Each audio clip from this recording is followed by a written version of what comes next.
First trip car trip. ஒரு long trip start ஆகிறதுக்கு முன்னாடி இருக்கும் எக்ஸைட்மெண்ட்டே வேறு லெவல். இந்த 3 நாள் ட்ரிப்புக்காக கார் பேக் பண்ணுறதுல இருந்தே அந்த ஃபீல் ஸ்டார்ட் ஆகிடுச்சு. பேக்ஸ், எசென்ஷியல்ஸ் எல்லாமே ஒன்றா அரேஞ்ச் பண்ணிகிட்டு இருந்தோம்.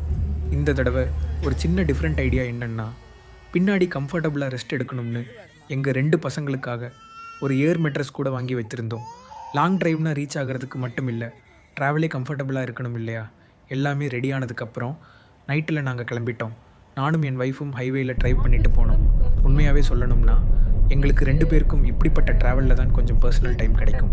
பசங்களை 2 பேரையும் பின்னாடி நல்லா படுக்க வச்சுட்டு எவ்வளோ தூரம் ட்ரைவ் பண்ண முடியுமோ அவ்வளோ தூரம் போகலாம்னு நினச்சோம்.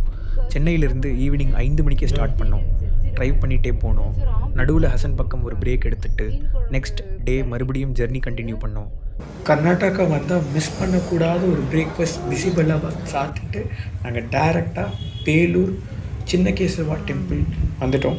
ஆக்சுவலாக நாங்கள் மேங்களூர் தான் போகிற மாதிரி இருந்தது. But sudden plan change. N wife இந்த ட்ரிப் வந்து அட்வென்ச்சரஸாக இருக்கணும் அப்படின்னு சொல்லிட்டு சிக்மங்களூர் போகலான்னு சொல்லிட்டாங்க. ஸோ நாங்கள் ஹாசன்லேருந்து பேலூர் வந்துட்டு இங்கேயும் சிக்மங்களூர் போக போகிறோம்.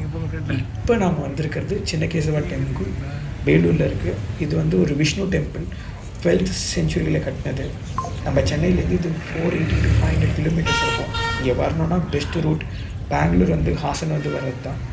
இது கோயில் வந்து அட்டகாசமாக இருக்கும். ஏன்னா இங்கே இருக்க அந்த சிற்பங்கள், இந்த கட்டின விதம் எல்லாமே அவ்வளோ ப்ரெசிஷனாக அவ்வளோ டீட்டெயில்டாக இருக்கும். இந்த மாதிரி ஒரு டெம்பிள் இந்த சர்க்கிளில் பார்க்க முடியாது. இது கிட்டத்தட்ட நம்ம நார்த் இந்தியாவில் இருக்கிற கோயில் மாதிரி ஒரு ஜெயின் டெம்பிள் மாதிரி இருக்கும். நாங்கள் வந்த அன்றைக்கி சூப்பரான ஒரு ட்ரிசிலிங் டே, அதனால கூட்டமும் கம்மியாக இருந்தது. வீக் டேவாக இருந்தாலும் இன்னும் கூட்டம் கம்மியாக இருந்தது. எங்கள் 2 பசங்களும் உண்மையிலே ரொம்ப அண்டர்ஸ்டாண்டிங், ரொம்ப சொன்ன பேச்சு கேட்டு அமைதியாக இருப்பாங்க. அதனால தான் எங்களுக்கு இந்த மாதிரி ட்ராவல் பண்ண முடியுது. நீங்கள் கண்டிப்பாக இந்த ரூட்டில் வந்தீங்கன்னா இந்த கோயிலை போய் பாருங்கள், உங்களுக்கு டெஃபினட்டாக பிடிக்கும். இப்போ நாங்கள் இங்கேருந்து மேங்களூர் போகணும். பட் சிக்மங்களூர் போயிட்டு மேங்களூர் போகிறோம். அப்கமிங் வீடியோஸில் அதை நீங்கள் பார்ப்பீங்க. இந்த வீடியோ உங்களுக்கு பிடிச்சிருந்ததுன்னா எங்களை ஃபாலோ பண்ணுங்கள். தேங்க்யூ.